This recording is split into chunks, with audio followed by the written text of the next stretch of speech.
This is a Rolex Oyster DateJust 16234, which dates to the 1990s. It has a Rolex automatic 1335 self-winding movement, and it comes on the original Jubilee bracelet with folding clasp. Because of its age, the clasp is very difficult to close. You've got to be very careful when making sure it's secure. You don't want it falling off your wrist. The watch has just come back from a service by Rolex where they've over-polished it and taken out all of the scratches which gave it character. Compared to most modern Rolexes, this is a small watch, a case diameter of 36mm and 20mm lugs. It would have been nice if the watch was in original condition.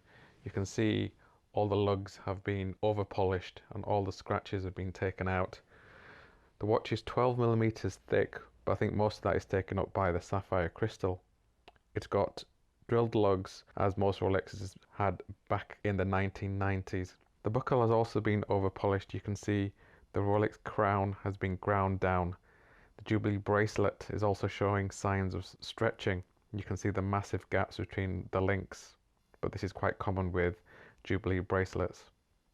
The silver dial looks to be original, showing signs of age, or what Rolex fans call patina, or some people would just say it's damaged. The hands look to have been replaced. If you compare that with the lume pips, you can see the difference in the colour of the lume on the hands and the pips. The pips are a lot more faded. The white gold fluted bezel also looks to have been ground down. The problem with being white gold, it scratches and dents very easily. I prefer a rounded bezel than the fluted bezel. It has a quick set date you can see through the cyclops.